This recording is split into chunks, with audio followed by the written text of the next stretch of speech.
Hello, everyone, and welcome to Ushanka Show live. My name is Sergey Sputnikov, and today we are celebrating 66, 67, and 68,000 subscribers. Recently, my channel got discovered on YouTube. For some reason, YouTube decided to recommend my videos, and I was gone for a couple of days. We usually going up north. Uh, with my family to Harbor Springs area to do some snowboarding. So I just came back tonight and I decided I need to catch up before I start working again. So if the sound is good, please confirm the sound is good. My voice return, I had some cold, so I couldn't really record anything for a couple of days. So hello everyone. Thank you for joining me today. As I said, the most interesting and amazing thing is, of course, the fact that my channel suddenly got discovered on YouTube. It's basically one video, which is 3-year-old video about stealing from work, which of course we didn't call stealing, we called carrying away. Okay, we got confirmation that sound is good. Thank you so much. And Elaine in Maine, I got the first thumbs up. Thank you so much.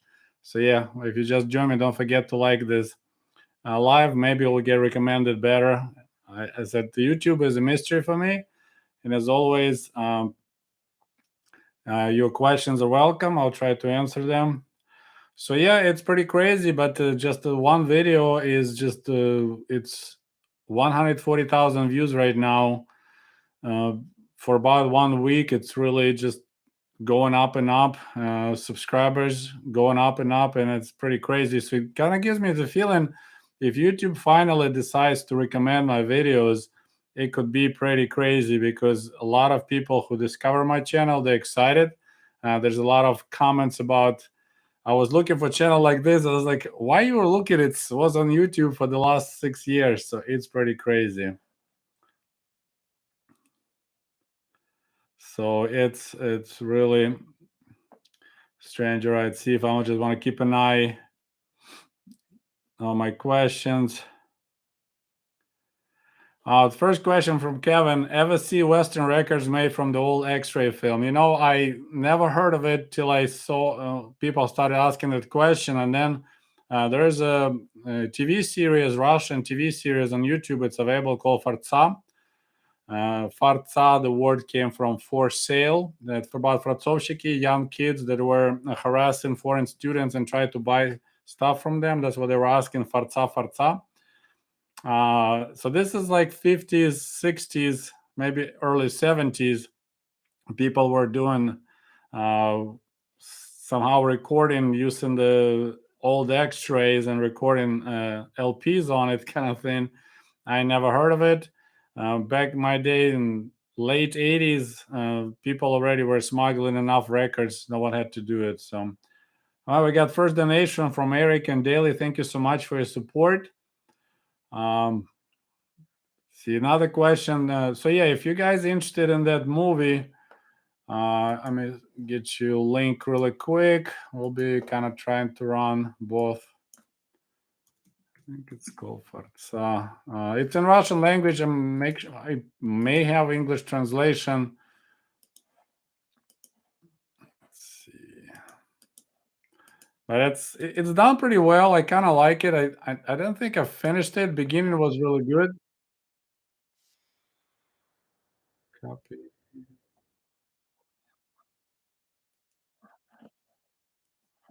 All right, so here we go. So anybody who is interested in this whole topic of dealing with foreign students, foreign tourists buying stuff, Fartsovka, and they have a big part about making LPs out of X-rays. It's maybe part 2 or 3. So I just posted the link. Call Fartsa again. So yeah. Okay. So next question: Trotsky is not taught in Soviet history. Absolutely not. I got some of the Trotsky books, which were published in kind of like late 80s, early 90s when it started after Perestroika, but it was quite interesting. It was completely removed. Like his name, we knew his name, but was, if you look in any history book, like he didn't exist. Like he was never mentioned at all in any history books. It was pretty crazy. Reminds me the Animal Farm, right? When the Snowflake ran away, I think it was Snowflake, and he disappeared from the history. So yeah, we knew his name, and there was a lot of dirty jokes about Trotsky being a political prostitute. Like, guess I'm not sure if it's correct or not, but it's a Lenin's word that Trotsky is a political prostitute, and it was a jokes based on that. Let's see, Trotsky.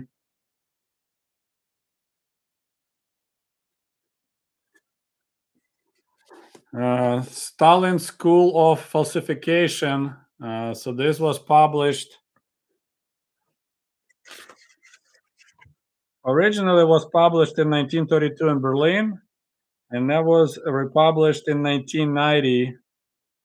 I'm not sure where in Moscow or it's in Russian language. I bought that. Okay, it's probably in Kiev. No, Moscow, 1990. Academy of Science of the Soviet Union. Look at that. So it's still Soviet Union, but they publish in Trotsky, Stalin School of Falsification. And it says partial funds will go to help victims of Chernobyl accident. So this is one of the Trotsky books I have, where he explains how the Stalin falsified history. So it's pretty interesting. I don't think it'll be a huge difference if instead of Stalin, Trotsky will become a leader, uh, but maybe be less people dying. But he was pretty hardcore about permanent revolution, and so not sure. All right, moving along. So we got already 40 people. Please don't forget to like. So let's see what else we got for questions.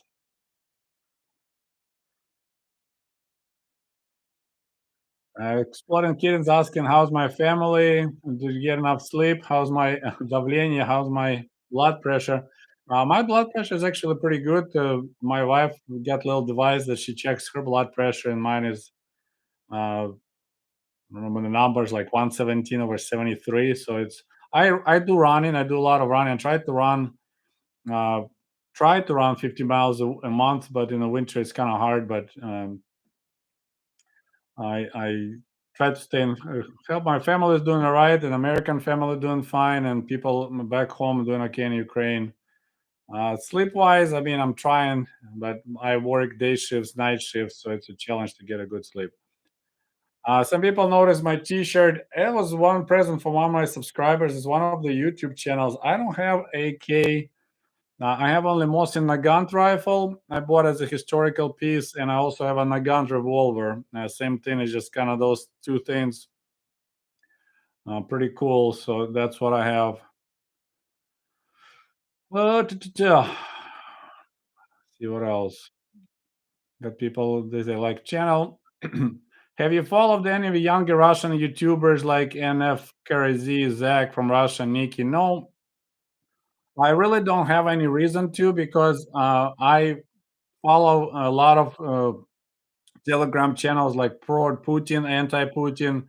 So what those guys do, they translate you and give you their opinion on stuff that well known if you Russian speaking person.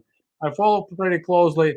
I kind of moved away from the whole Russian what's going on in Russia, but of course now with war and everything else, I'm watching a lot of those information. So I don't see the reason to watch them because they're gonna just repeat what was already learned directly in Russian sources. So I don't follow their channels.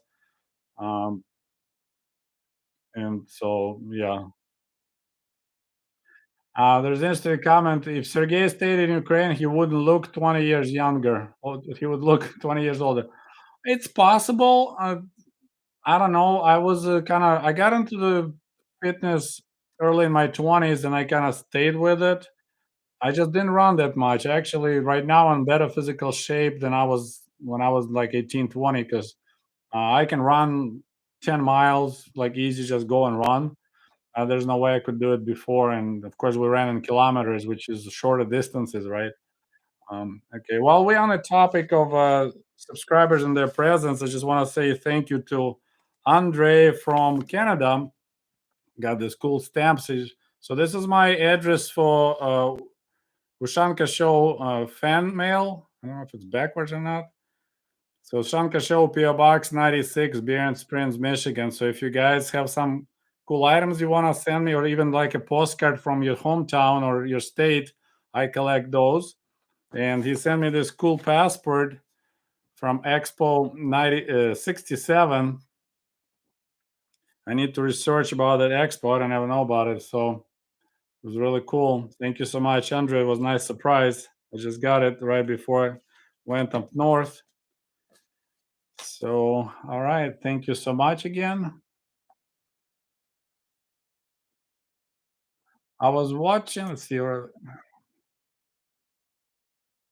was watching all video of Bold and Bankrupt, but live started, so watching it for the first time. Well, thank you so much. Thanks for joining. I said over 600 videos on my channel, and there's a lot to learn. You probably will learn more about Soviet Union from my channel than uh, Boldenberg. He has his own angle there, of course. And if you like to listen, count how many times the word Soviet being used. I think he's a world record holder for amount of times he used the word Soviet in a single video. Does Russia under Putin maintain close relations with communist states like Cuba, North Korea, Vietnam? What do average Russian think of communist states? Well,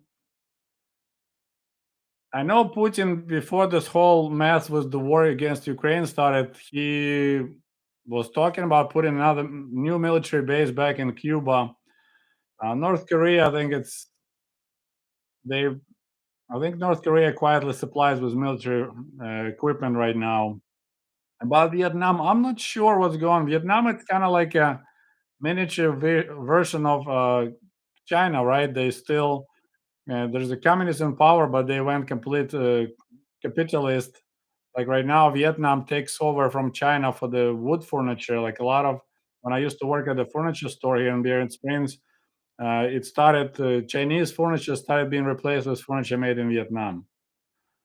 So I mean, Putin will maintain close relations with anybody who kisses his butt. That's kind of what's going on. Okay, next question. What were popular conspiracies by Soviet citizens your time, Sergey? I'm planning to make a video about like a horror story, strashilki. Although personally I don't recall many, but there was stories about black Volga cars that snatched children. Uh, the one I remember, but I said it's just not conspiracy, but like if you take a chewing gum as a present from the foreign tourists, there'll be a chance there'll be shaven like blade hidden in a chewing gum, so you'll cut your mouth or you swallow and die. So there was like never ever take any chewing gum from foreign strangers. So that's otherwise conspiracies. I mean, I don't think we had any. Like no one was wondering that Stalin's still alive. I mean, there were some people talking that he was poisoned, but this is still conversation. Paul says he likes my shirt. He's a big channel fan of that channel. I honestly don't know what channel it is. It was a present from one of my subscribers. My wife said it's not really proper, but it's kind of a little naughty T-shirt, but I like it. Uh, have you ever thought about doing a video on 12 sexual commandments of the Revolution of Proletariat by Adam Zalkind? Never heard of it. I mean, it's interesting. I need to probably learn about it, but I never heard about it. It sounds strange. I know in the beginning there was a lot about completely canceled the whole marriage institution, and just free sex for all, and homosexualism was allowed in the early days, and then of course Stalin started turning the nuts. Sergey, would you be willing to do a video on Poland and the Soviet Union relations? Yes, it's on my list. Poland is very interesting topic. Generally, especially, I'm Ukrainian originally. I'm Ukrainian, Soviet Ukrainian, Russian speaking Ukrainian. So, Poland, usually any neighboring countries, there's a lot of ugly history. over the hundreds of years before. So yes, I'm planning to make a video, and it's just like looking back because also if we need to talk about Ukrainian nationalism, Stepan Bandera, Ukrainian UPA, Ukrainian fighters army, Повстанческая army. So that's a lot relates to Poland and how the Poland was dealing with the Western Ukraine. So that's a really good topic, and it can be pretty ugly. So yeah, it's in my plans. Isn't it almost impossible to get ammo for a gun? I have a big case that I bought for like $95 when they flooded the market here with ammo. Now with the sanctions on Russia, probably it's pretty hard, but there was plenty back in the day. I don't do shooting. It's just I kept it as a museum piece. I think only one time I went out and did some shooting. So okay, next question. If both your parents worked, who took care of you when you came home from school when you were young? I learned term from my subscribers. I was latch key kid. Every kid in Soviet Union had a key to their apartment in the cities. So on your neck, there's a little rope and a key. So my mom would send me to school in the morning. Then I come home about 2 p.m. My parents at working until 5:30, 6 p.m. So you come home, you open apartment. Usually, if you live in a big city, schools were pretty close. We didn't have school buses at all. So people would just kids walk to school. No one was dropped off in cars. That was unheard of. In my 10 years going to school, I always walked to school and always walked back to school. Only one time my father took me to school. It's my first day on September 1st, 1978. So then you open apartment, you have some food. I couldn't play outside till I can do my homework. It's just I'm one of those nerd kids, so I'll do my homework and then I go play outside. As I mentioned earlier, Soviet TV was so boring that no one stayed at home. There was nothing to watch on TV. You can watch if you're interested to watch theater or ballet, then you can sit. Otherwise, that's why all the kids were playing outside. Uh, did you watch Soviet Tom and Jerry? Yeah, that was a cartoon about the rabbit and the wolf. And No Pagadi, we did watch that, but they didn't show it every day. It was only usually on the weekend. They might do it. Some we had в гостях у сказки, so there'll be like cartoons for about an hour on Sunday. Uh, so yeah, that's a No Pagadi. See, I can do the link really quick. We're just gonna be. I decided it'll be helpful because I talk a lot, but I don't provide any link. So there'll be a link to the Soviet era cartoon called No Pagadi. That's about it's a pretty much yes, it's a Soviet version of Tom and Jerry. An original one, Wolf and Smoke, in that now it looks a little bit different because we see a smoker. All right, here it goes. So I'm posting the link to No Pagadi. Did you get my postcard from Algonquin Park in Canada?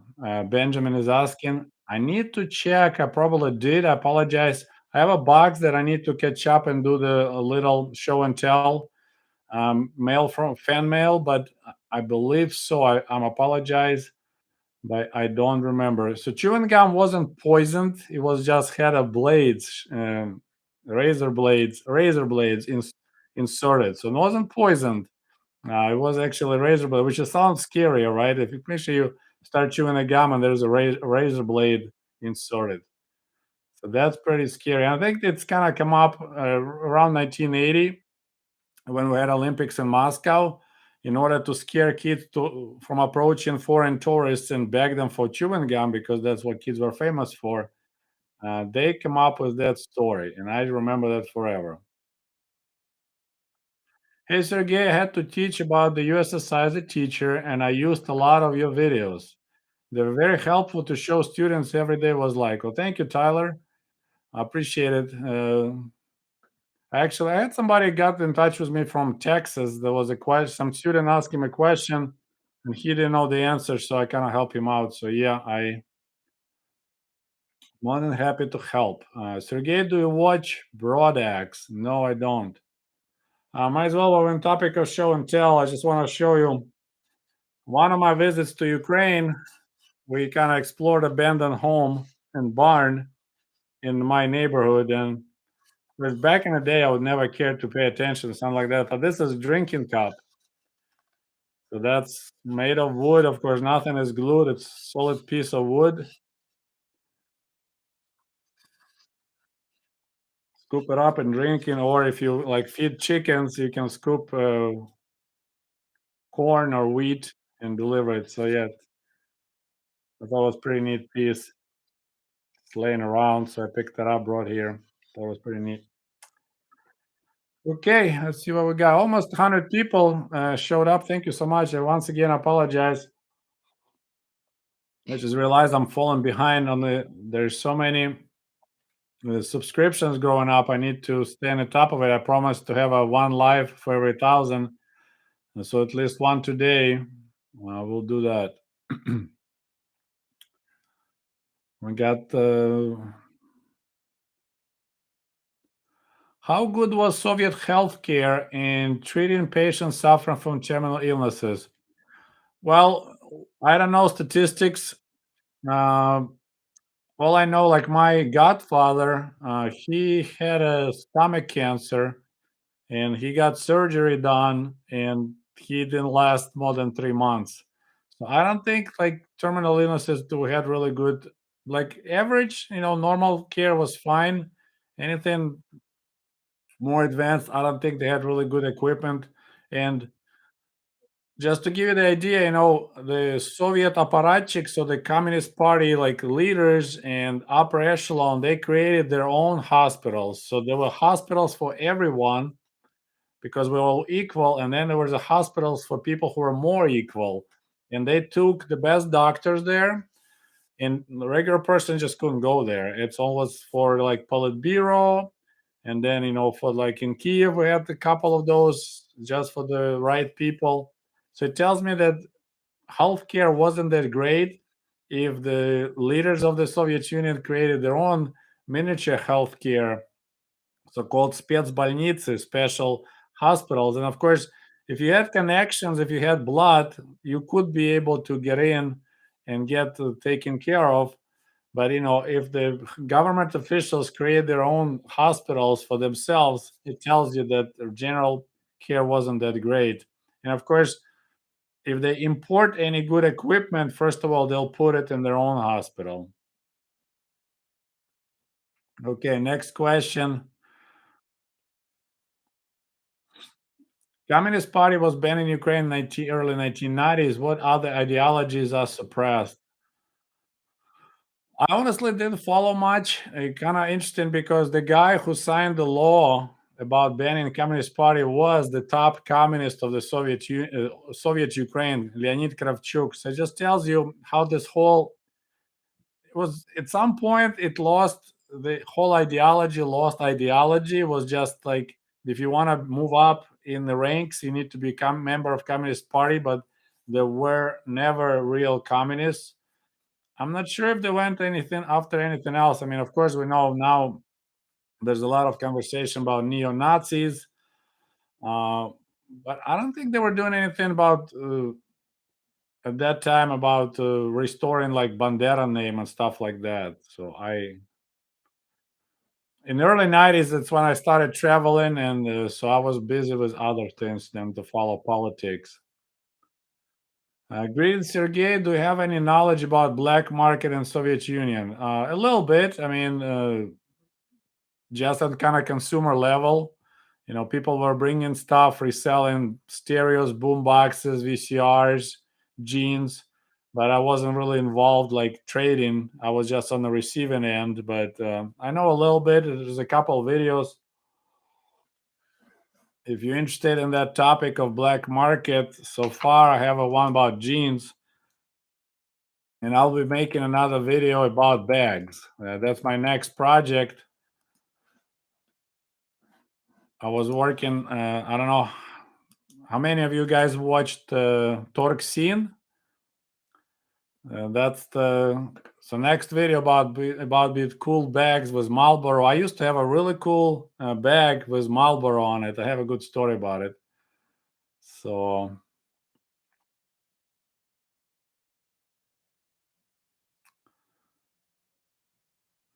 interesting question. How many dog-sized cruise ships do you think you can fight? I'm not sure. It's more like video games.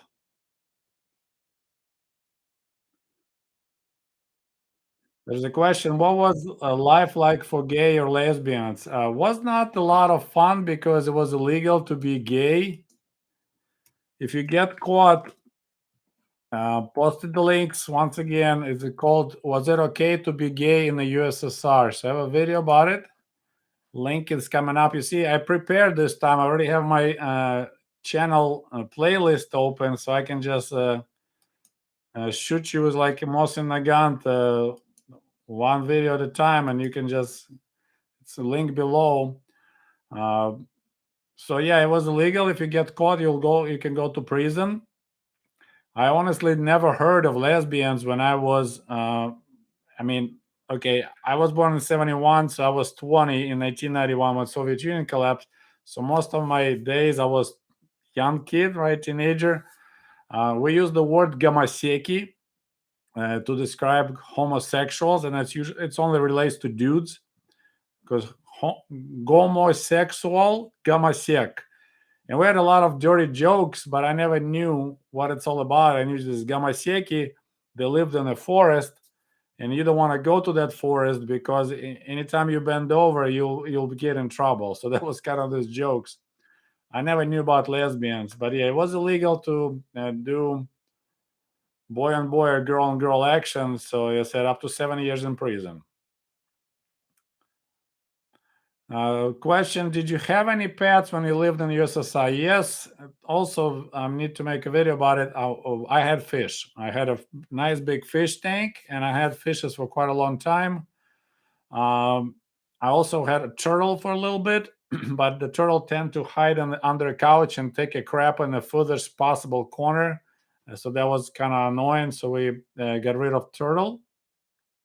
I remember asking my mother about getting a puppy, as every kid one day wants to have a puppy. And I asked my mom, and my mom said, well, we have to pick up its scrap. And amazingly enough, the thought of picking up dog scrap killed right away. At that moment, I imagined myself picking up dog scrap, and I never talked about uh, having pets again. And a link to the video about pets in the Soviet Union, I just got that video out. So if you're interested, if you missed the video, link just came up at the bottom of this chat. So wow, we got over 100 people joined, only 57 likes. Let's see if we get to 100 likes. That'll be awesome. So surprisingly, I'm thinking about it. Pets became way more popular after collapse of Soviet Union. I don't know why. Not many people had dogs, or well, I live in the city, right? So I don't remember a lot of people having dogs or cats. Um, but then when the Soviet Union collapsed, suddenly it's almost like became for some people like a symbol status. Okay, I'm doing good now, I'm making good money, so I'm gonna buy a leather jacket, and then I have a dog, and I usually be like pit bull or there's the or maybe there's a dog that looks like a rat. It's really dangerous dog. They bite, and they really I think they're really ugly. They have like pointy rats looking face. So that became, and then of course you have an issue with the dog crap everywhere because people never had a culture of picking up after their dogs. So dogs became way more popular after the collapse of Soviet Union. Why? Another reason I think is for security. People who started having money, they thought if they have a big dog at home, it will kind of help to keep people away who breaking in. But I said I had a fish tank and a turtle, nothing else. And in the villages, people if they had dogs, that was for the purpose. Dog lived in dog house, outside. It was protecting the whole, that small, we could call it farm. It was really not just a pet as a, as a toy pet. Uh, Moving along, let's see what else we got here. People like my cup. Thank you so much.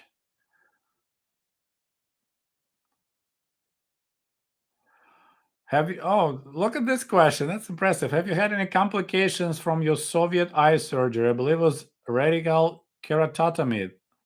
My goodness, how do you know this stuff? So yes, when I went to college, um, I'm my eyesight is pretty bad. Like my lens is super thick. Thank God it's plastic now. I used to be all this pictures with this horrible birth control glasses is because my face is so big and my not so big but big, big distance between eyes, and because I was so blind, I'm like -7. I had this thick glass, glass, and only specific glasses can hold it. So I always had to wear this horrible, horrible, ugly glasses. Which America I learned they call them birth control glasses, BCGs.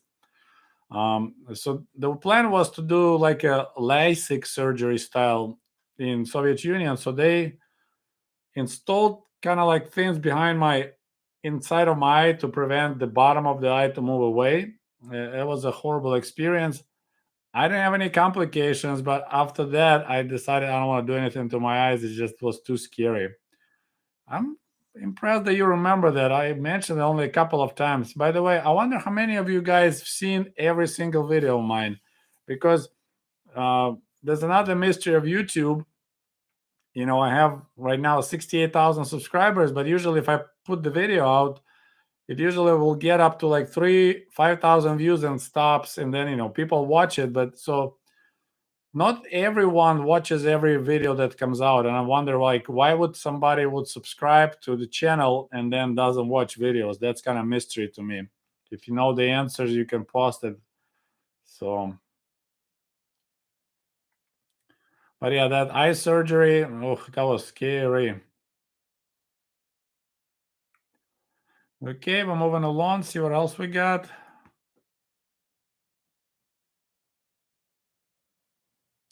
Why did Russian people allow those old Soviet community centers dilapidate? Well, because the government quit providing funds, and people don't have this communal feeling like, hey, let's get money together and fix ourselves. It doesn't exist. Uh, it needs to come up, all the way from the top and down, and it gets stolen along the way. I think one of the major problems with modern Russia and modern Ukraine, they don't have property taxes. So there's no like money in the community that paid by a community to take care of community stuff. It was always paid from Moscow down, down, down. So people like expect they'll happily use it if it's given to them, but they don't have this mentality. Okay, let's pull money together and fix something. They may be waiting for some rich guy.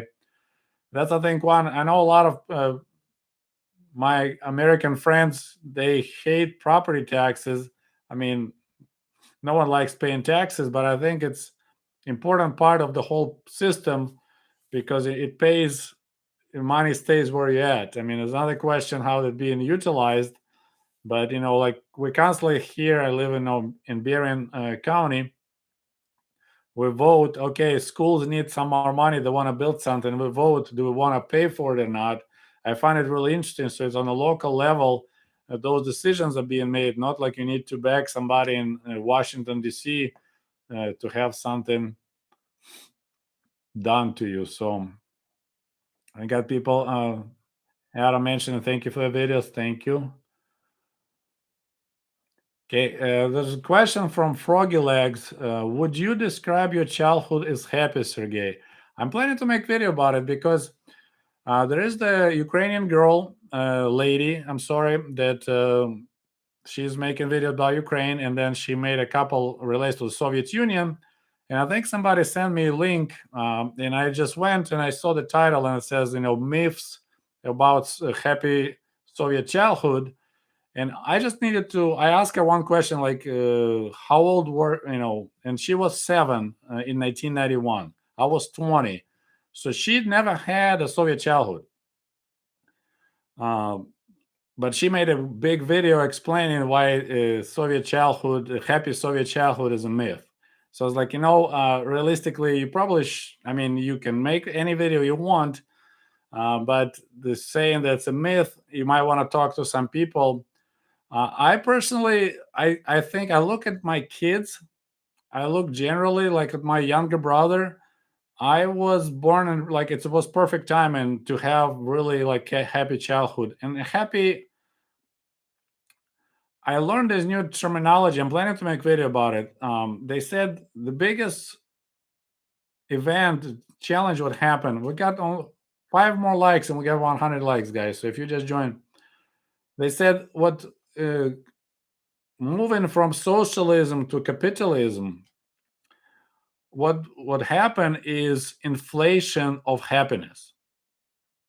Like during capitalism, it's way harder to be happy because you have so much more things. To make you happy is way harder, and because you get something, then you need to move to the next level. It's like back in the Soviet days, if I would just get riding in taxi, okay, I'll just give you an example.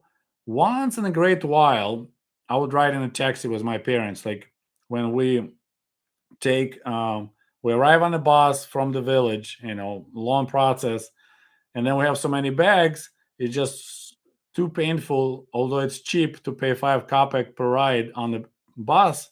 So my parents will cough up 3 rubles or whatever the ride was, maybe ruble something. So 20 times more, we'll take a taxi. And I'm telling you, that moment of riding in a car, when you sit, not standing, comfortable car, and you see Volga, and you see people in the buses standing there, cramped, and you just ride in the car without stopping at every bus stop, which is every block or so. It was so much happiness. But then of course now I have my own car. I get to work in the morning, I get in the car, I have my coffee, I listen to book on CDs or whatever, sipping. And I can't say I'm happy. It's just a lifestyle now, and I'm like, my goodness, it didn't take much to make me happy back in the day because I didn't have much. So what we have is inflation of happiness. If you watch my video about bananas, just to get bananas was so much excitement. They were only available for a short period of time in the summer. So when I walked home, if you watch that video, got some donations, I'll need to answer. So yeah, because of that and other, like, I can spend hours and hours and hours telling you about my adventures as a kid. What we did is crazy. My kids, any adventures they did, it's pretty much my parents took me to the water park. My parents took to amusement park. My parents went me there. Like they don't do stuff like we used to do. I'm now new generation is even worse. They play video games, nothing else. I have stories. My childhood is, if I write everything what I did, it's huge book. So my experiences, my emotions, what I was doing, this is kind of what the foundation of that happy Soviet childhood. We were doing our own adventures. We didn't require parents to take us somewhere. We all snuck out at construction sites to steal stuff. We were making stuff that were exploding. We were making traps. We'll find dead mouse. We'll put the fishing line. We'll hide behind the doors, wait till the pretty girl comes out of the door, and you pull the line, and the mouse runs across, and the girl's screaming. And it's all these moments. I have so many stories. My children don't have it. Of course, if I put my children into my apartment back in Kiev, they will be extremely unhappy because now they have their own room, their own bathroom, their tiny room you share with parents, you sleep on a click clack couch. But adventures is just, and that's I think what I called happy Soviet childhood. We were just doing so much on our own every day, because there was nothing to watch on TV. Not like because we were so adventurous, we had no choice, right? Okay, I can sit at home and watch a Swan Lake. Okay, so I definitely I want to make video about it, but it's I think it was fantastic in that regard. Of course, just because we don't have much. So if somebody was just to give you a wrapper from the double mint chewing gum as a present, oh my goodness, you'll remember that for years because it was hard to get. It was, great addition to your collection of chewing gum wrappers. All right, we got a donation, big donation, $50. Thank you so much. So from New York City in upstate. Sorry, been busy, but always watch. Thank you so much. Appreciate it. And then another donation I need to. There's no question here. Let me see. From Coelho, thank you so much. Any updates of what happened to any of your old classmates during the war in Ukraine? Well, fortunately, most of my guys in like me in my 50s, so they don't get drafted. But as far as I know, maybe one guy volunteered. I'm not sure what he's doing. I hate just go barge in like, hey, what are you doing? But he's actually Russian. His parents are Russian. They moved from Russia for job. Because I remember they had accent. They sounded different than we speak in Ukraine. Russian in Ukraine. They're from Murom, and he supports Ukraine side, and he has Ukrainian flag on his profile. But as far as I know, no one is fighting of my generation. Like I said, fortunately, we are too old to get drafted. So far, it's the young people that paying the price of mistakes that were done in '90s.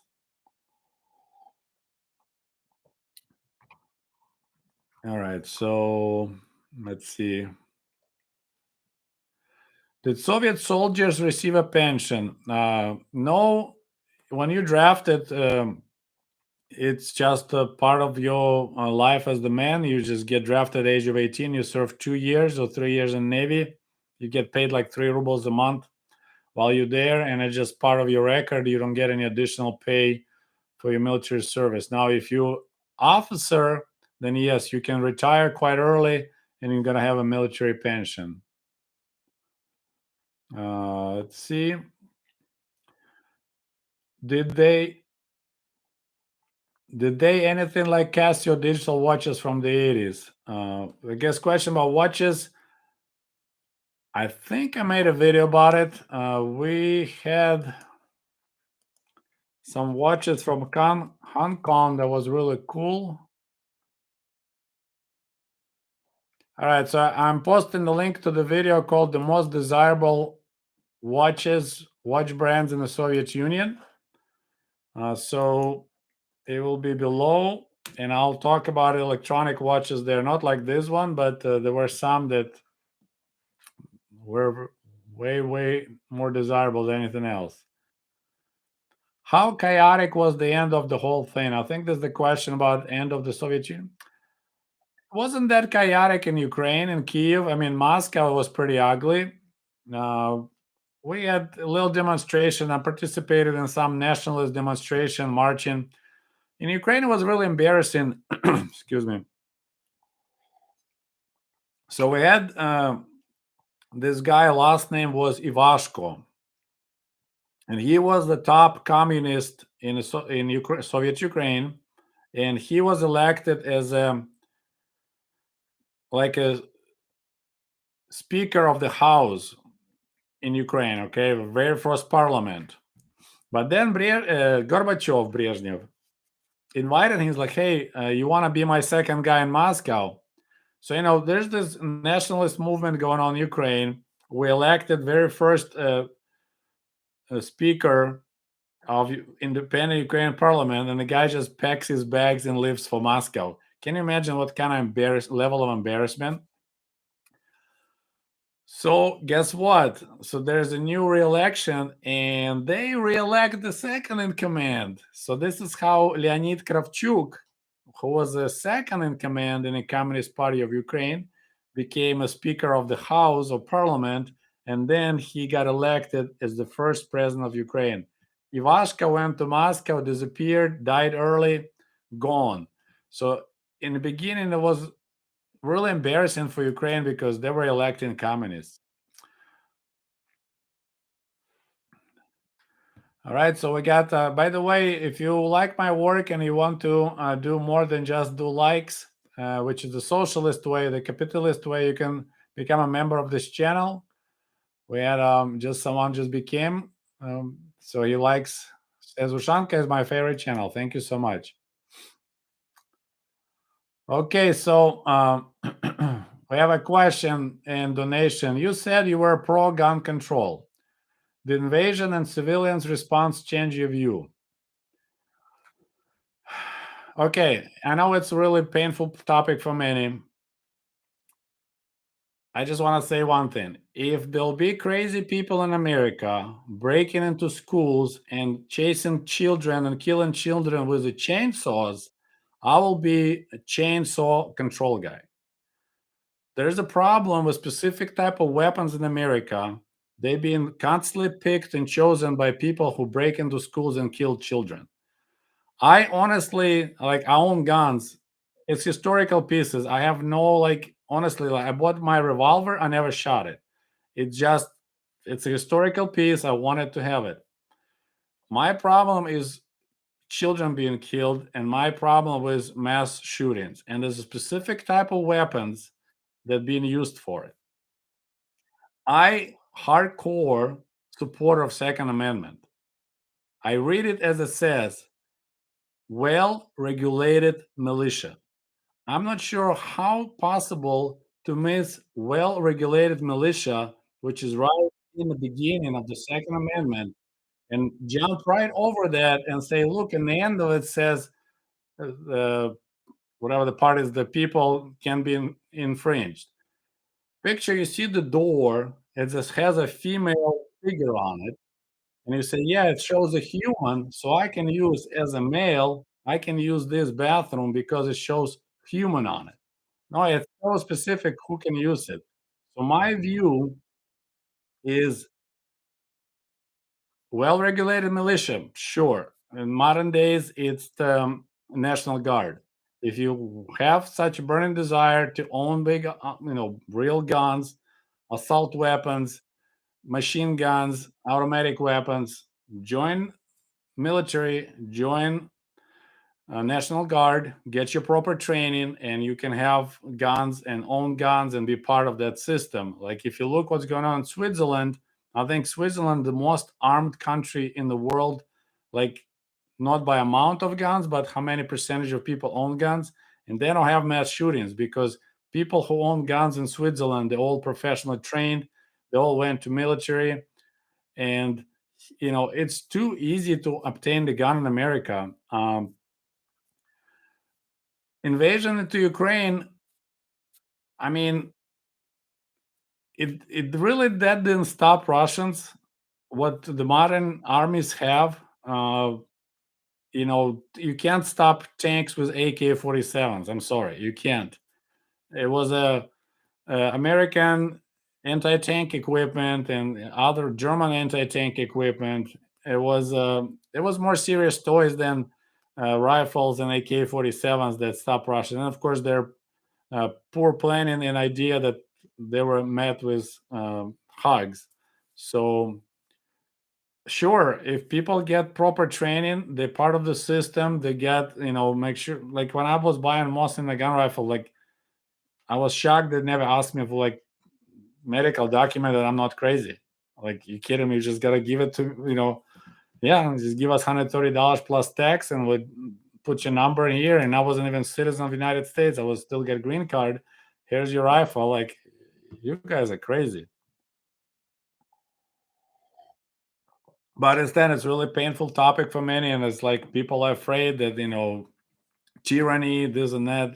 There's a if you let your country go that far that you have a tyranny that you need to rise to the with your rifles, you know that you missed a huge opportunity to stop tyranny when it just started sprouting. You don't need to wait till it's last minute. Then you need to go, march with the guns. Okay, next one.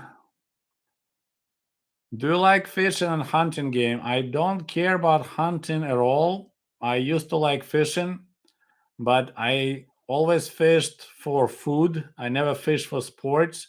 So this American way of fishing, it's really painful for me to like catch a nice fish and let it go. It's like you bring a pretty girl home and undress her, look at her, and I say, "Okay, put your clothes back on. I'll take you home." I know it's a bad example, but it's kind of like this catch and release fishing. It's just against.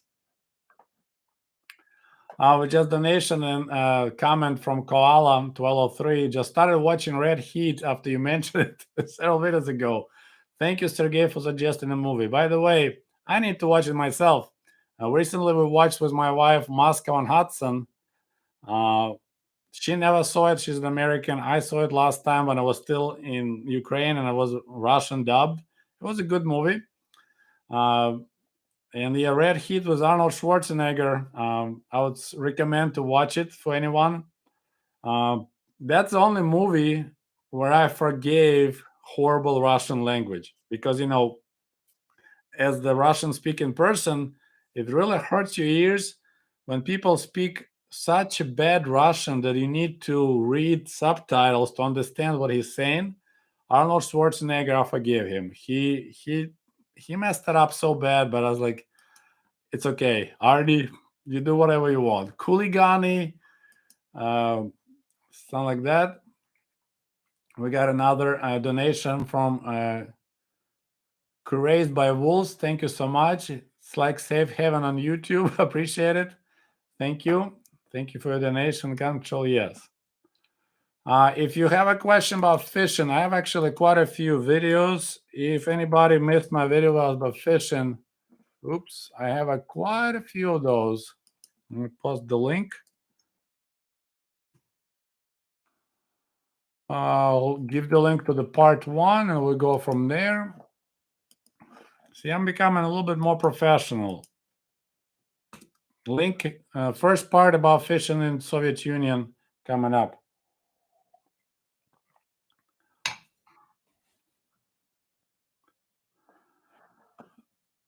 Question about you sold vodka. Well, I smuggled vodka. It wasn't really vodka. It was actually like super proof, like it's like Everclear type. And I smuggled that to Poland. This question, if the USSR still existed today, would you join the rank of LGBTQ rights or no? I'm not sure why I needed to join although I'm Sergey, I was never gay. Actually, I had 2 times that I was, when I was approached by a gay person. One time was this, I explained in my book, that second book I'm almost finished. It was an older guy in Kiev, and it took me a while to figure out what he was up to. So that was not nothing happened besides I got free ice cream out of it. And the second time was in Los Angeles. I was approached on the bus. I was riding the bus to the beach, Santa Monica Beach, and that time I was working out a lot, and I was a lifeguard all summer long. So I have a nice tan, you know, ripped, and I had a tank top, and just kind of you could see my goods. And this guy just sat next to me. And it's like, hey, I'm a photographer, and I see that you can be a photo model. You do want to come to my studio and we'll do photo shooting. And I was like, well, I don't know. So he just pulled his, like, hey, look at this portfolio. This is the guys that take pictures of. And I was all dudes. And I was like, I took his card and then I came back. I stayed with my cousin who's Victor. And I was like, hey, and he's like, well, if you want some experience, bring some KY with you and you do some photo sessions. So I never went. We got a comment from Misha Bear. I just finished your book, Sergey. It was so much fun. I couldn't put it down. Thank you so much. If you're not familiar,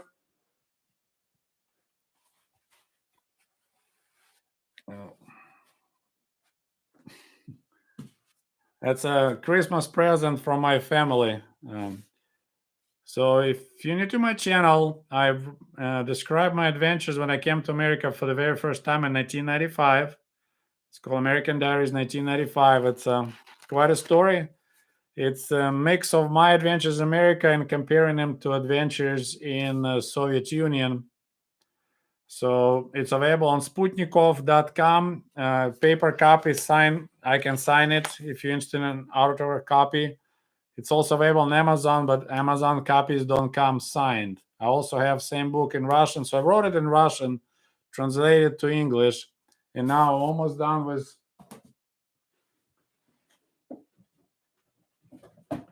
So this is my second book. I'm almost done. It will be ready hopefully in a month or less.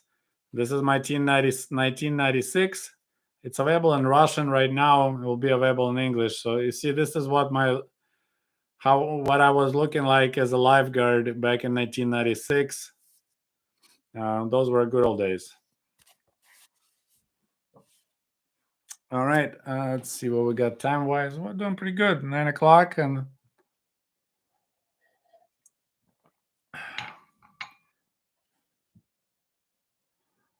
actually, I have several people mention that they read my book in one day, which is I'm happy to hear. But at the same time, I spent so much time writing the book and translating the book. The fact that people in one day got the whole book through, I was like, man, it took me forever to write it. But I'm glad you liked it. Were there any benefits of joining organizations like Komsomol?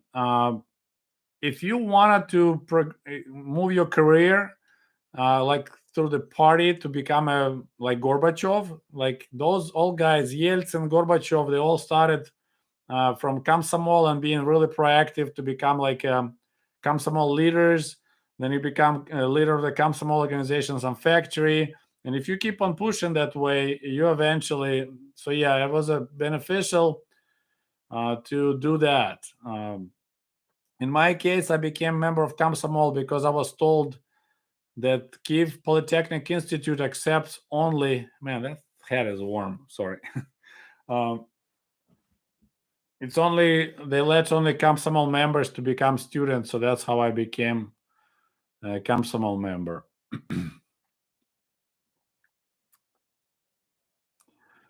Okay, let's see. Did your parents belong to Komsomol? I'm not sure about my mother. I think she was. My dad was forced when he went to military. He was drafted, age of 18. He's commander of his platoon. He wanted 100% Komsomol membership. So my dad refused, and so his commander made his life so miserable that my dad ended up joining Komsomol that he could return back to normal. So yes, they were not because of their ideological inclinings, just because they had to.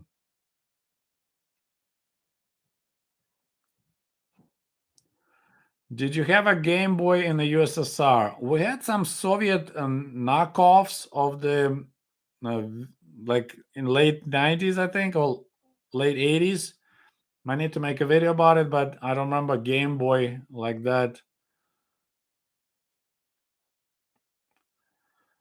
Question: did that Ukrainian guy from Canadian military end up contacting you? No. The only reason I have some radio from Colorado. Somebody asked me if I'll be interested to do interview with them. So this is what I think we'll be doing. But I don't think I talked to anyone who is Ukrainian in Canadian military. Somebody posted the message that they're watching my channel, but I don't think it was that guy.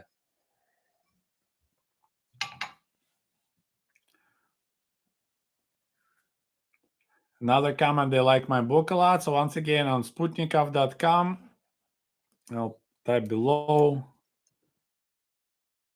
You can order English version, Russian version, and I said the 1996 is coming up. And I said I signed, autographed, and I put little Easter eggs. So if you read my book, you might find something. But if it comes from Amazon, it won't be signed. It won't be no Easter eggs. Let's see. Got Canada, Rick. Thank you. What is your favorite American vehicle and your favorite USSR vehicle? My family never owned a car in Soviet Union, so I really never care much about any car would be nice. Usually, people consider that The best car in the Soviet Union was Zhiguli Model 6. It was like the best combination of engine and the design. Now, if I had a choice, I would probably buy or that the SUV was. It's kind of like a military SUV. They're kind of cool. Or there's one called Bukhanka. It's a UAZ. I think it's a Dodge knockoff. It's like a minivan. It looks like a loaf of bread. It's called Bukhanka. And that will be cool to drive, but I don't know how to drive manual. My favorite American vehicle, honestly, I mean, Tesla. That's what I would like to get next is a Tesla Model Y. But all my vehicles paid off. So as much I would like to have electric vehicle, I just don't see right now reason to get into loan, or maybe I'll have a fundraiser.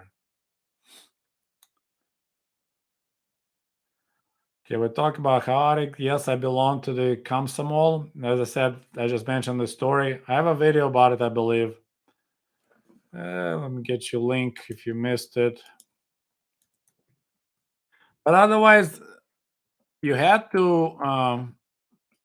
Okay, about Komsomol video coming up. The difference, we had a. Let's see. Jan Oktябрёнок. You just had a Komsomol video coming up right down the bottom. So Jan Oktябрёнок, you just had a little star, and I showed you guys. So when you go to the first grade in school, age of 7 in the Soviet Union, this is the badge that your parents will buy you. They weren't giving them 10 kopecks, so you can ride the bus twice. So it's not really cheap, right? So this is Jan Vladimir Lenin, baby Jesus, baby Soviet Jesus. So that's what every kid will wear age 7, 8, and 9. In the third grade, you will become a young pioneer. Whoops. And this is the badge that you get. And also, you probably saw those red ties. I need to get that yet. I don't have it. And this one was also everyone become a young pioneer, юный pioneer. And then we had this interesting, not straight arm, but this bent arm greeting. Всегда готов, always ready. Just like Boy Scouts, I think, right? And then you have the tie.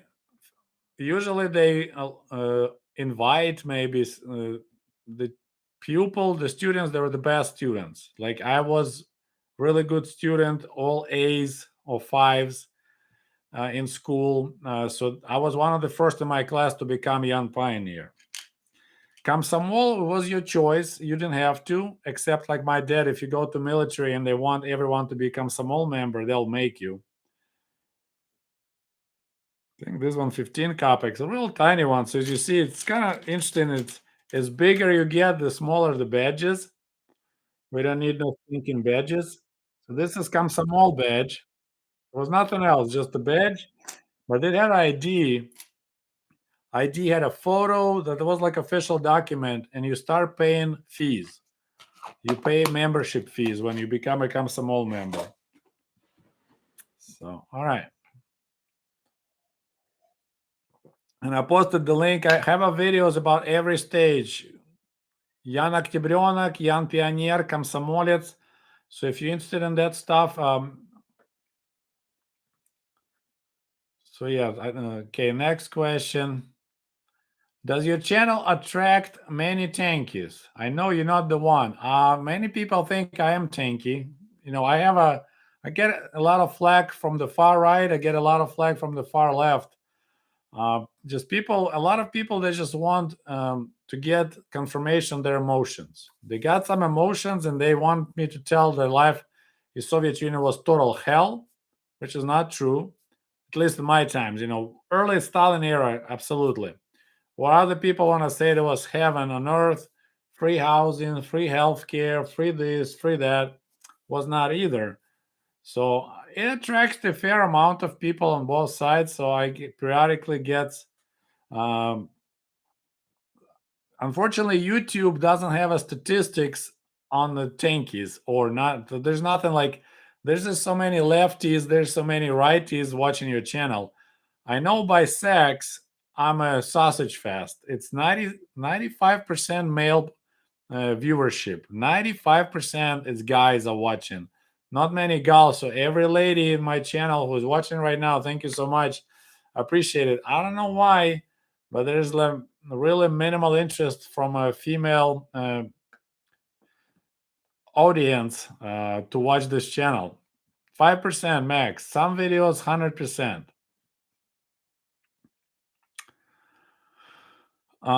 Did the kids make fun of your glasses? So it looks like some people in America didn't know this name. I learned in America birth control glasses because it make you so ugly. There's no chance that you can get somebody pregnant or get yourself pregnant. So that's what they call them in military.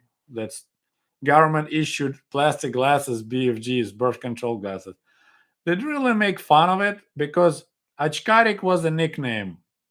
So if you watch Karik, person with glasses, and unfortunately most people um, who wear glasses, um, they were ugly glasses. If you remember, I've actually made a video about it, about HBO Chernobyl. I don't know if anyone noticed how ugly glasses were in the HBO Chernobyl show. Link coming up. And I'll explain, I show my pictures, is they didn't care about making attractive frames. Wouldn't have any Gucci or money or Ray Bans. They just say, okay, we need so many of this, so many of that, and you go in, and most glasses was just horrible. So yeah, I one of the reason I probably shouldn't share, but I will share. I left Soviet Union still a virgin, and main reason is because of the glasses. It's I maintained my virginity being protected by those horrible giant glasses. Next question. I read in the newspaper right before the Soviet Union collapsed, the Soviet tank crew stationed in Poland traded their fully armed tank for the case of vodka. Ever heard of it? No.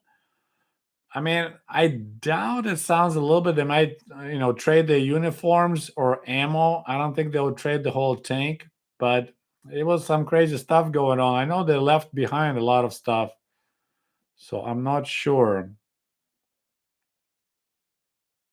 So yeah, people confirming about a lot of dog crap on the ground in the Kharkiv in '90s. Yeah, that was just not a culture. Just take a dog for a crap, and the worst, of course, in the winter when they take a dog out and then snow melts and it's just horrible. Okay, so Fiona explains some people have too many subscriptions to keep up with. I guess I honestly I try to like if I subscribe, I usually watch those people at least selectively, but it really blows my mind. At least my channel, you think like 10% maybe people who watch it, subscribe, so the video should automatically get 6,000 views. No, and so you have, yeah, it's I don't not bother with that much. I enjoy doing what I'm doing. I enjoy talking to you guys, and I met so many cool people, interesting people. So that's my priority. It's nice when you get views and you get paid, but I'm just happy that you can learn something, and I'm glad I still remember so much stuff that I can share with you. So that's kind of my priority there. But some video topics are more interesting than others, and that's another problem. I have choice, which video to make, and I see statistics, and YouTube constantly pushing you like, "Hey, look, this video getting views." This, if I'll be chasing just your eyeballs, I'll be talking about Soviet TV 24/7. From this angle, from that angle, from this, just because that's kind of like gets the most views. Period. So should I do that? Should I just kind of have this one topic and okay, and just start doing it from all the angles? There's so much to talk about it. There's a lot of things that people don't know about it. So I like, okay, I'll once in a while I'll work on that topic and I'll make another video, but I don't want to just look at the YouTube and my videos like a cow, cash cow. Like I need to milk this as much as possible. I need to milk this as much as possible. It's not, you won't learn if I'll be chasing just the dollar and the views. So, and like, this old video from 3 years ago, suddenly people interested in stealing from work. It's like, okay. All right, we got two new members. Thank you so much for joining. Misha Bear became a young pioneer. Thank you so much. And we got Jan Aktibronak. So yeah, thank you so much for becoming a members of my channel. It's one of the ways if I have more members, more people who support my Patreon, then I don't need to worry. As I said, it's just that's what kind of problem with capitalism and with YouTube. They want you to do stuff. Hey, do more of this because that's what people keep on watching. Like, I already covered this topic, but do more. Okay. Yeah, gods of algorithm. I don't know. I'm happy that this video attracted so many new subscribers and people noticed me. And I'm happy to read comments because there's some people that's so excited. They're like, "Oh my God, this is a treasure trove! I'm binge watching you now for 2 days. It's all I wanted to know, and you have it." And I was like, "It's not like I was hiding under the rock and like not letting people watch my videos. It's just YouTube was refusing to. I don't know why. It's crazy." So, all right. So a lot of people like birth control glasses. Did you listen to Kino? Yes, I gotta make a video about it. But back in the middle 1980s, Kino was that was awesome. I truly enjoyed it. It was great music.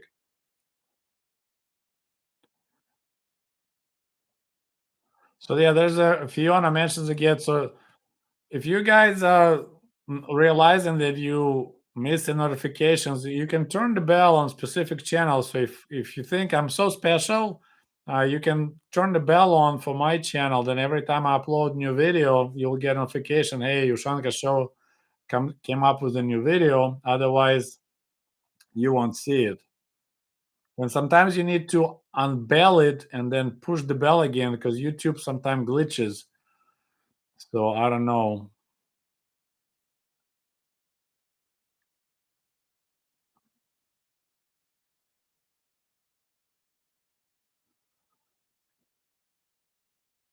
Okay, next question. Did you get to see any events of 1980 Olympics when you were a young guy? So the question about Olympics of 1980. I was 9 year old. I actually remember a little bit, not the games itself, but I remember the final presentation with that big bear. Misha Bear asked the question, was flying away on the balloons, and there was a really sad song. I don't want to sing. I'm horrible at singing. До свидания, Москва, до свидания, Олимпийская сказка, прощай. That song, I had tears. It was really sad, and the bear flew away. I remember that part. That's the only part I remember. Olympics, and of course, I remember it was a big deal that the United States and some other countries boycotted the Olympics in Moscow. By the way, there was also games in Kiev at that time. Kiev was part of 1980s Olympics. Some games were going on in Kiev, and that's how we got our nice big stadium in Kiev is because of the Olympics of 1980. Республиканский stadion in Kiev, it's from there. So the question about Soviet TV, were there TV channel that played Red Army Corps? No, that was a regular TV. They just used like a filler. During the day was no news, pretty much. Just they were just playing or theater or maybe there'll be Red Army choir singing. And as you're a kid, you come home. We even didn't bother to turn TV on. Like you knew there's nothing there. On the weekend, yes. During the week, kids even didn't bother. Like you home by yourself, you could turn TV and watch, but there was nothing. So the one of the parts that, of course, I wasn't happy about it. If there'll be Nu Pagadi cartoons, heck, kids will be sitting home watching TV. We got Aaron. Thank you for your donation. Do you have enough clean drinking water? If you ask it about now, um Yes, I'm running low, but I'm probably wrapping up soon. I'll try to 1:30. I'm kind of losing my voice. Got about 15 minutes left. Back home, guys, drinking the new back home in Kiev, it's chlorinated water in the city.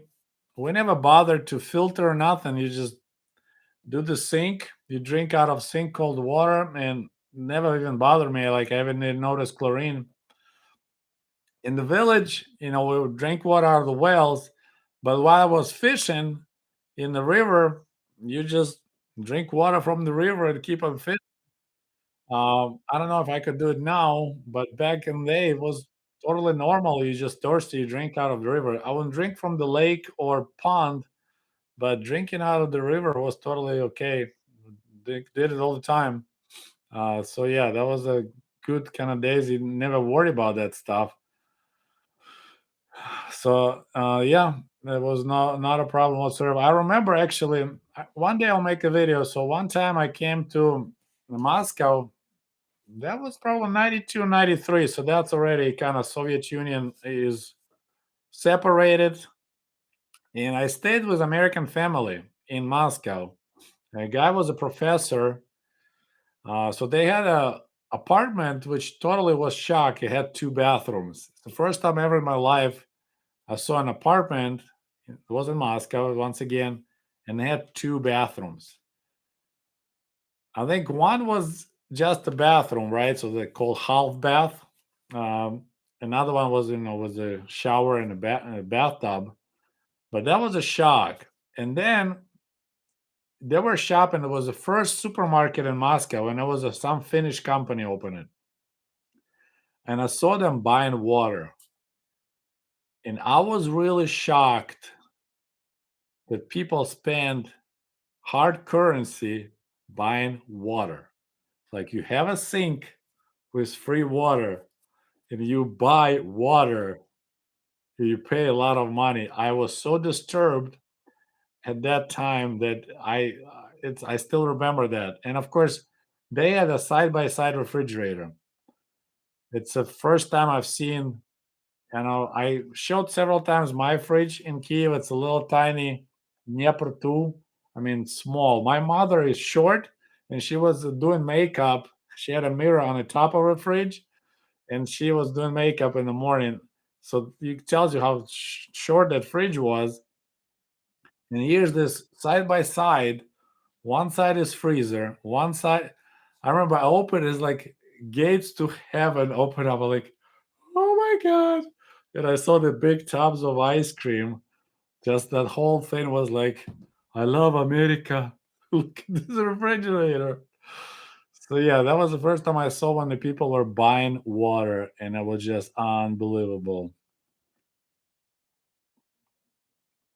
Well, yeah. So the lady, if you're interested, she's Anna from Ukraine. Well, once again, Soviet myth about she was 7 year old when Soviet Union was gone, but she'll tell you about no sex in the Soviet Union. There was plenty, of course, and I made a video about it. It's in Soviet Union. Word sex for the older people was it's like a dirty. It's almost like porn style. If you do something dirty, it's sex. Otherwise, you make love. So during this TV bridge, satellite TV bridge between the United States and Soviet Union, one lady in America asked, "Do you have sex in the Soviet Union?" or something like that, or do you enjoy sex, or what? And this old lady like, "We don't have sex in the Soviet Union," and that was became like a meme, very first Soviet meme. I think I made a video about it. So, yep, there's a. It's called Soviet dating and the very first Soviet meme. So, but on the topic of sex, my parents weren't religious, but they both were virgins when they met and married. So there was especially if people move from the villages, like girls were raised like you don't let the guy do till you married. So it wasn't because of religion; it just was a cultural thing. So a lot of people didn't have sex before they got married. And of course, there were people that did. So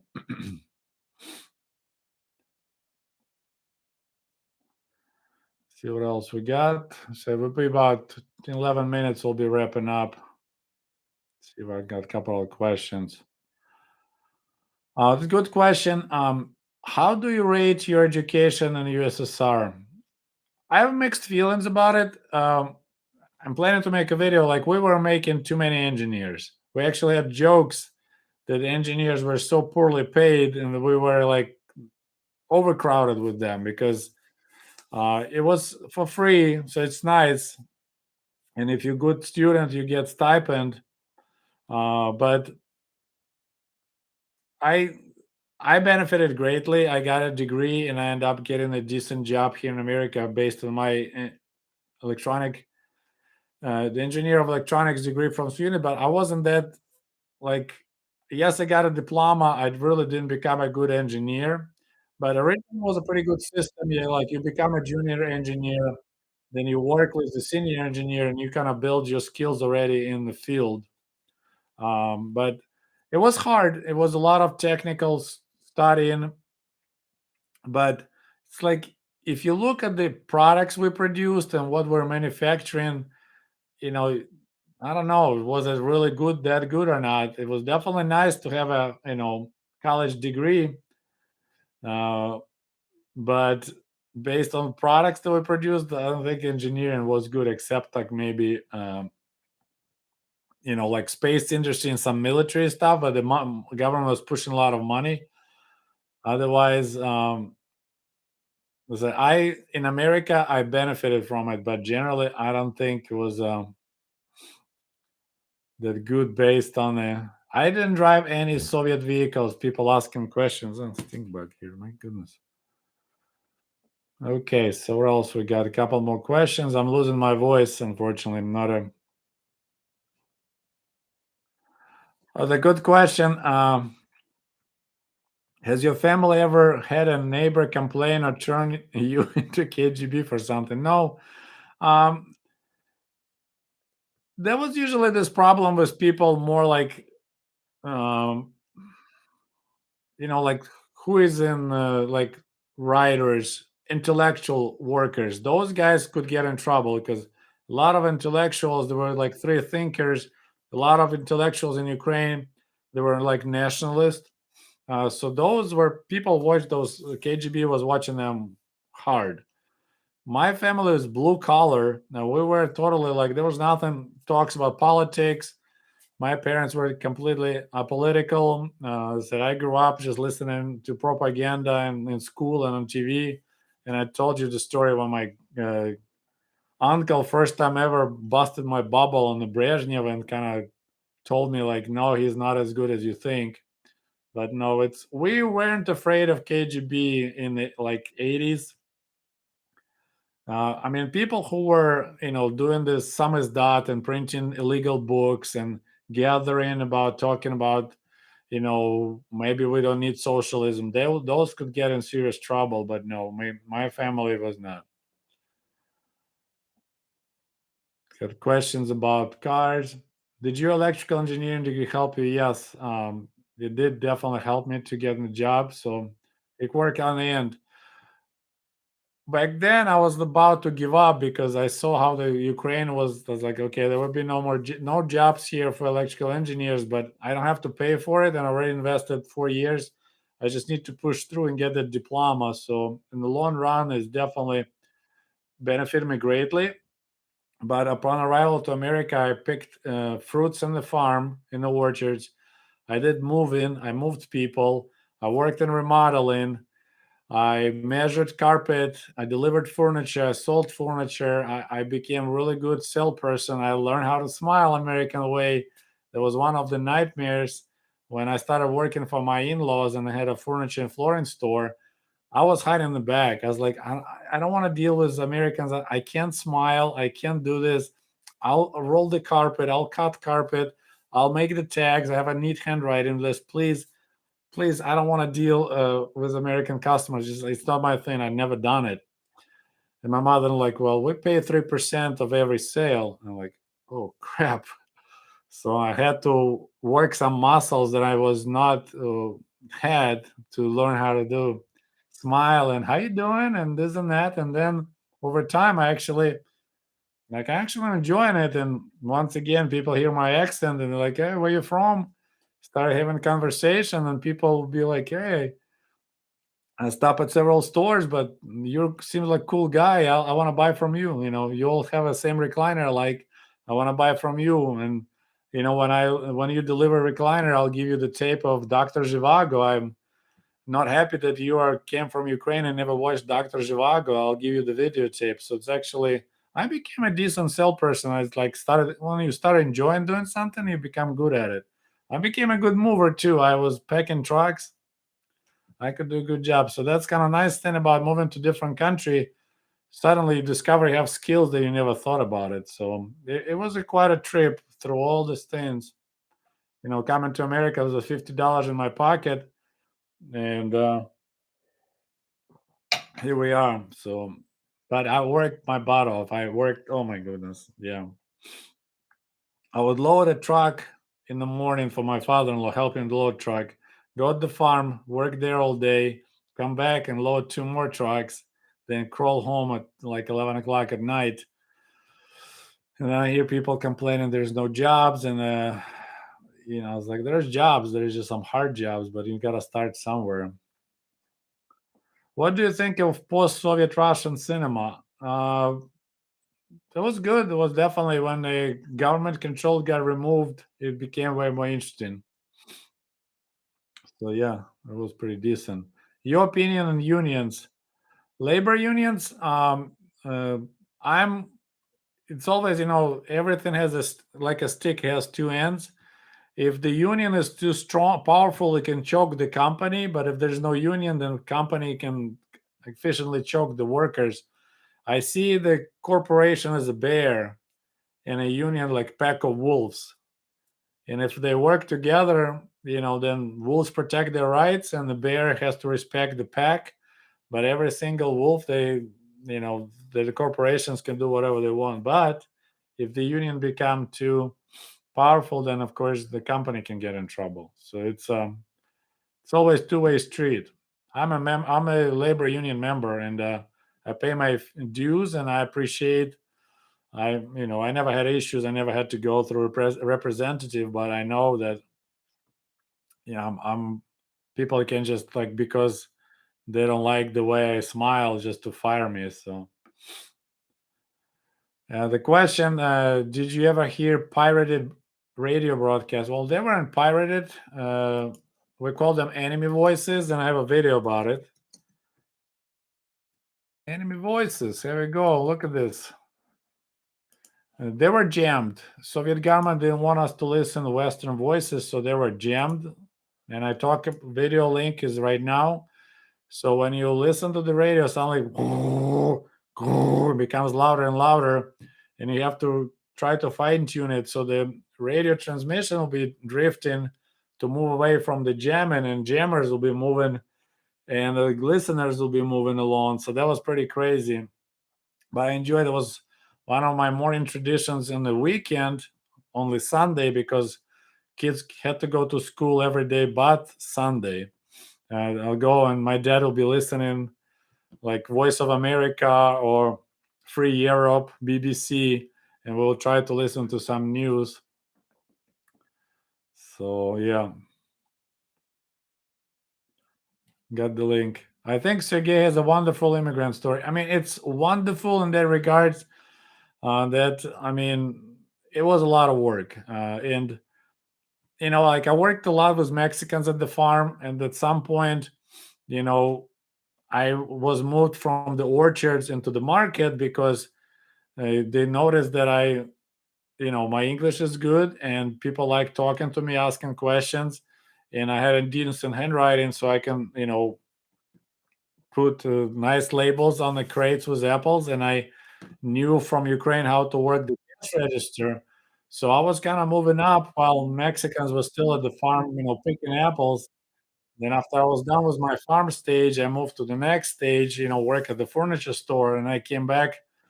I was selling the van to my Mexican coworkers, and I'm looking at them like, man, they just they came to America and they stuck. I mean, it was their own decision. They work at the orchards all day, and then they go in their trailer, they're watching Mexican TV in Spanish, listen to Mexican music, talk Mexican, eat Mexican food. So they like don't learn anything. Then, and I came back 10 years later. They're doing exactly the same job, same thing, and I'm already moving to the next level. I'm already managing the store.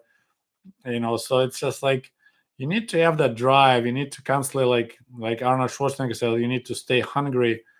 But yeah, they're just like, oh, we're happy here, picar manzanas and listening to corazon songs and picar manzanas. It's so yeah. It's in that regard I was moving up.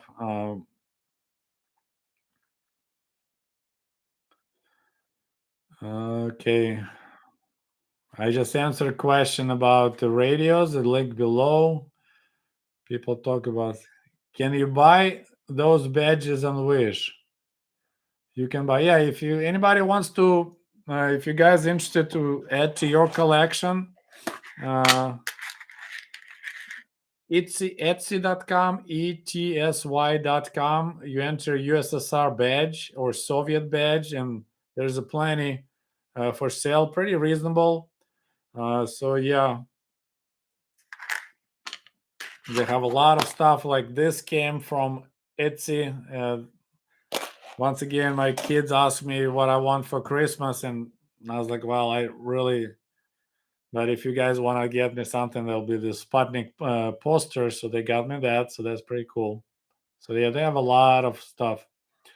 Actually, people talking about Russian BMW knockoff. So if one day, maybe if channel will really grow, we talk about, I don't know, 500,000 subscribers and a lot of followers. I would like to buy a Ural motorcycle with a sidecar, and then to just do a road trip across United States, maybe Canada, and meet my subscribers, meet my viewers, kind of hang out, and just do this road trip, exploring America, meeting up people, riding this Ural motorcycle, which I need to learn how because I don't know how to do the motorcycle. But there are some used ones pretty reasonable.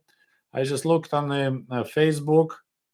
You can get a brand new one expensive, like $20,000 and up, but the used one with a sidecar with low miles, you can get for about 6,000 to $8,000. So it's pretty reasonable, and it's a 1930s BMW technology. So this motorcycle technology is so ancient that it's cool again. You're buying brand new antique.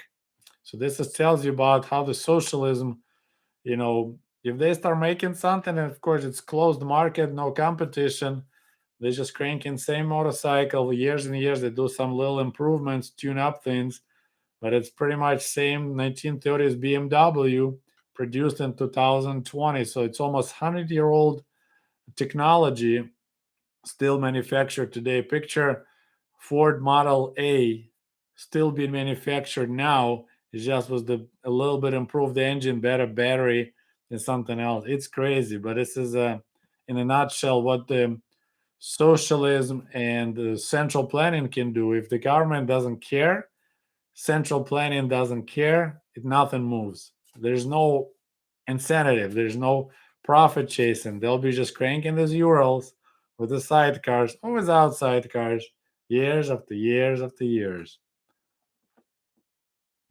Does your father still drink? Unfortunately, yes. It's that's his. Can't think of the word, but yeah, it's bottle. He looks. We have expression that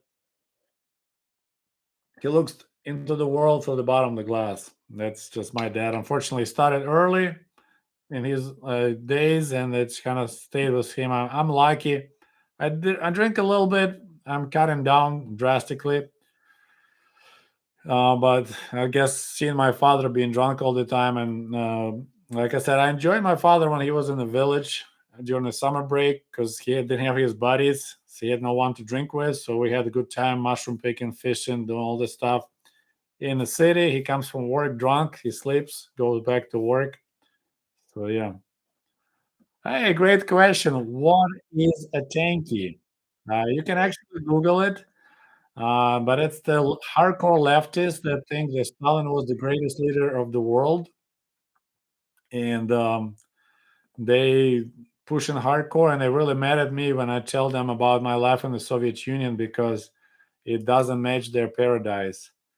Oh, Blaine, thank you so much. We got some Canadians joining us, and they give us donation and thumbs up. Good job. Thank you.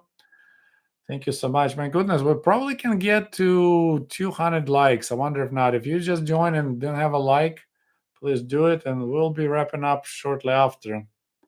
I'm definitely. Do you need to run a poll? Are you a tanky? Definitely. Hey, quite a few people asking what tankies are. Um, the term came from the Soviet tanks that rolled over Prague, destroyed Czechoslovakian uprising, Hungarian uprising. So those people, they think it was a good idea to do to crush other people disapproval with tanks. So that's kind of came the term tanky. So there's if you want to explore tankies, you go to Reddit, and there's a subreddits like socialism, real socialism, all of them. And as the tankies, they'll talk about how great Soviet Union was. And then I got banned from all of them because I shared my memories, and I got banned. Then I went to late capitalism, banned. It's they don't like when people tell the truth. They just want socialist porn, tanky porn. Tell us how great it was. Fiona, thank you so much for the donation. Appreciate it. Спасибо. I'm glad some people know Russian language. They're learning some. See what else. Oh, got Shelby. Hey, how's it going? Almost my second book almost ready for you. Just wanted to say hello from the comrade in Maine. Keep up good work. Okay, let's do two more questions and I'll be wrapping up because my voice. Sergey, did you ever go to Crimea? Yes, we went once when I was six, so it's around 1977. You don't have to be rich, but it was pretty expensive to do that. Just if you didn't have connections that can get you cheap putyovka traveling voucher to stay in a like sanatorium, if you do it private way, it was really expensive. You had to pay and like rent little room or from the private person, and that was pricey. And we got James from Honduras here. Thanks for joining. So, and I think if you have okay, I'll give you a link. So I have a videos about Soviet vacation, and it's a lot of them. I have a total of 8, and I'll give you the link. So it's 8 videos total. This is the link for video number 1, vacation in the Soviet Union, and you will learn everything about Crimea, where the people go, where they traveled. So yeah, all right.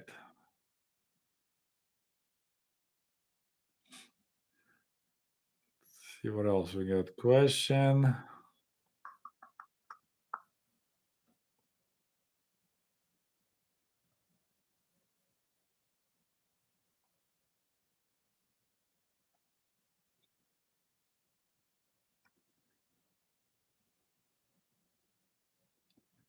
There's a lot of conversation going on between you guys, so I'm just kind of trying to see if I see. What do you think of cancel culture? I, I mean, this is like people's voice. If you really don't like something, I mean, it's going on both sides. I know the right complains more about it, but it's going on either because if you remember, was it Kaepernick, right? The guy who kneeled. Um, he got canceled from the right, and I think that started actually from the right. Maybe I don't follow closely. Then Nike, when they signed a contract with them, people were pissed and burning Nike shoes. I mean, that's part of the cancel culture, but I think more noise going on from the right on that. So yeah. So okay, and then did you like? Do you like Borat? That was okay. Some parts were funny. We got another donation from Jennifer. Thank you so much, Jennifer. I love your stories about growing up in the Soviet Ukraine. Fascinating stuff. Thank you so much. Thank you for being on my channel. As I said, only 5% female viewership. It's pretty. The ladies are not interested in the stuff, but well, it is what it is. I probably need to do some more cooking videos. Maybe I'll do. So, all right. Well, I'll be wrapping up. Thank you so much, guys, for joining. Almost 200 likes. It was good times. I'll be making more videos. My voice returned. So I'll talk to you soon. And thanks so much for joining me tonight. Stay safe, stay healthy. Goodbye.